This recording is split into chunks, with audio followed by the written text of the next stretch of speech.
Oke, balik lagi di channel Bang Gendul. Jadi sebelum ganti custom ROM, biasanya aku itu identifikasi dulu di deskripsi custom ROM-nya kayak gimana ya. Misalkan ini, misalkan Pixel OS ini ada clue-nya.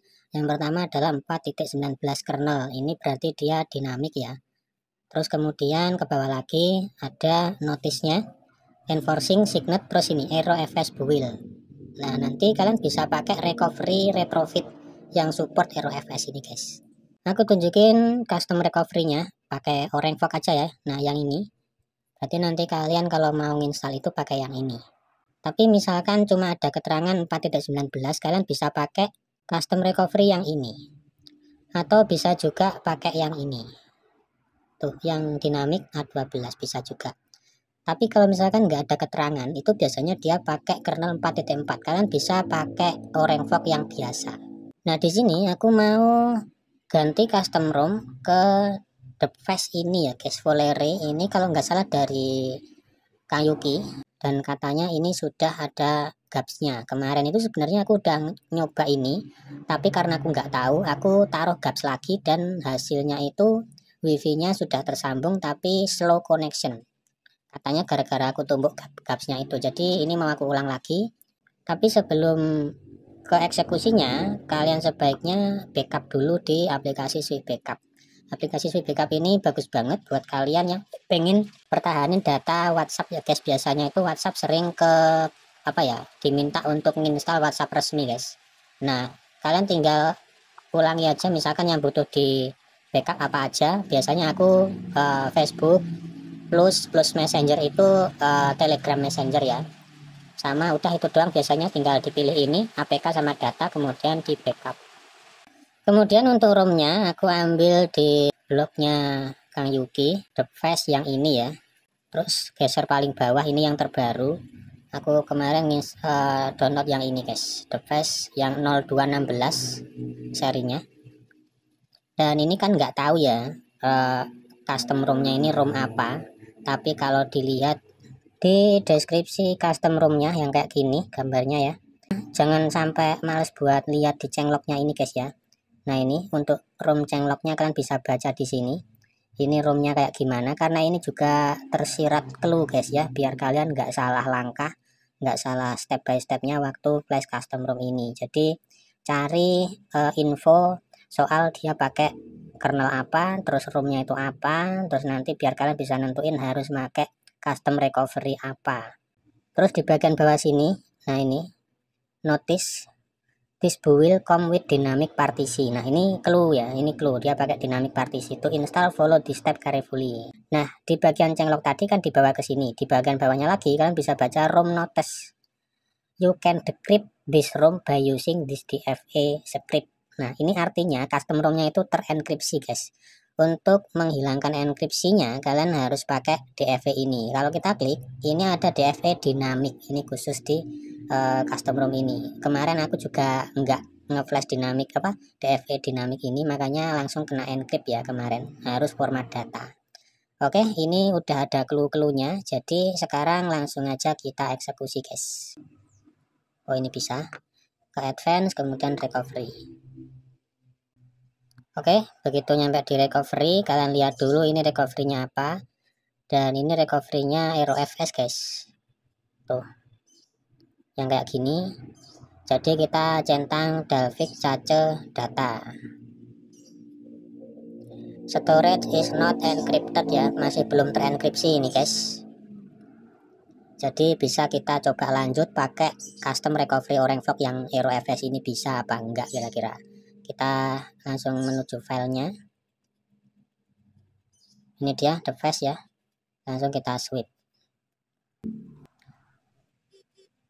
Oke, kalau udah kelar jangan lupa DFA nya tadi di flash juga ya. Nah, yang ini DFA dinamik ini jangan lupa guys, soalnya ini buat ngilangin enkripsinya tadi ya guys.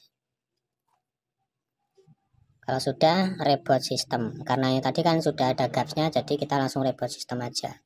Kemudian tunggu prosesnya, proses bootingnya ini maksudnya sampai kelar. Kalau misalkan nanti dia mental ke recovery, artinya kalian ganti aja custom recovery-nya pakai Orange Fog yang dinamik yang biasa, bukan yang ROFS. Tapi kalau udah muncul logo device seperti ini, biasanya ini bisa lolos ke home screen, jadi ditunggu aja. Oke, udah beres ke home screen. Ini cepet banget untuk bootingnya, paling nggak sampai 2 menit, paling cuma 1 menitan lebih dikit paling ya. Dan tampilan awal seperti ini. Untuk bahasanya, dia kayaknya sih seingatku udah ada bahasa Indonesia juga sih. Oh ya, ini udah ada bahasa Indonesia ya, jadi kalian bisa pakai bahasa kalian masing-masing ya. Terus disarankan Inggris Indonesia, ini disarankan ya, aku pilih yang Inggris Indonesia aja. Nah sekarang ini wifi nya kemarin bermasalah karena aku flash gaps lagi ya, dan sekarang coba setelah aku nggak flash gap bisa apa enggak. Oke, sepertinya lancar nih guys ya, nggak ada masalah kayaknya. Jadi kita lanjut aja checking info. Pokoknya nanti kalau nggak muncul slow connection artinya ya lolos ini, berarti memang kemarin gara-gara aku timpain gaps lagi, padahal ini sudah ada gapsnya dan kemarin aku nggak tahu ya. Oke, aku setup dulu, habis itu kita lanjut lagi. Oke, untuk kesan awal ini agak lumayan satset guys ya, kayaknya sih enak ini custom roomnya kayaknya. Aku kalau dari room-roomnya Yuki itu recommended sih buat kalian tes. Biasanya kebanyakan tuh enak-enak udah matang gitu roomnya, jadi kayaknya nggak usah nunggu reviewnya, tapi ini bakal aku review juga, nanti tunggu aja videonya ya. Kalau kesan awal sih ini enak guys, dipakai lancar, gak kayak waktu kemarin aku timpain gaps itu bermasalah di situ ya. Jadi kayaknya sih sekarang udah lancar, jadi kita tunggu aja nanti reviewnya kayak gimana. Dan tampilan awal seperti ini, dan kita lihat sudah ada playstore-nya bener. Kemarin karena wifi-nya bermasalah karena ditimpa gaps, playstore-nya nggak mau muncul karena internetnya itu nggak ada, jadi playstore-nya nggak terinstall gitu guys. Dan sekarang sudah beres, kita cek sebentar di bagian setting, kemudian kita ke about phone paling bawah, terus Android 15, device 15, full array stabil, kernelnya dia pakai Cylon Dynamic Yuki.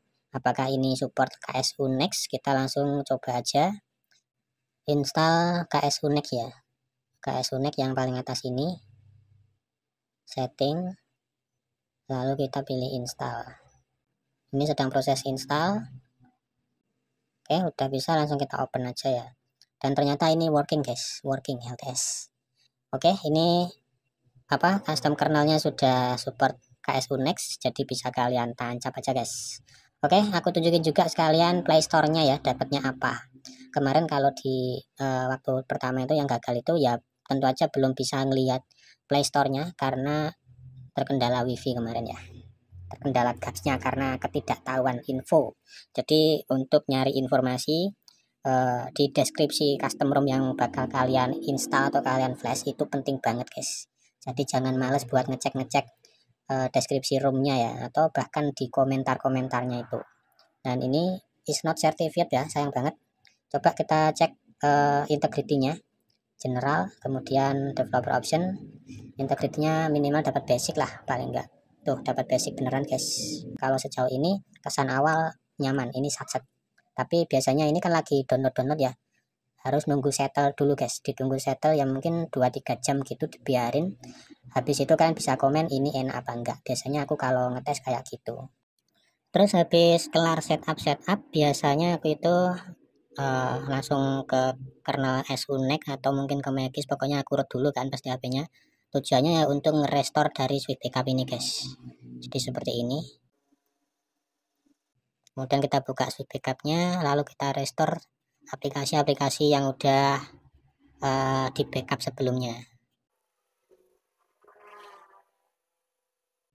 Di bagian ini pilih yang apa namanya eksternal, lalu apply dan pilih yang do nothing.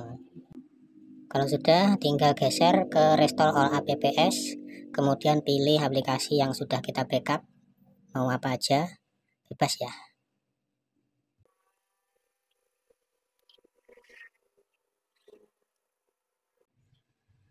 Kalau sudah dipilih, kita klik di sini, lalu pilih APK dan data, lalu restore. Kemudian tinggal minimize sambil dipakai buat nyeting-nyeting tampilannya ini guys, di pengaturannya ini. Oke, selanjutnya tunggu aja untuk video reviewnya. Thank you udah nonton, see you, bye bye.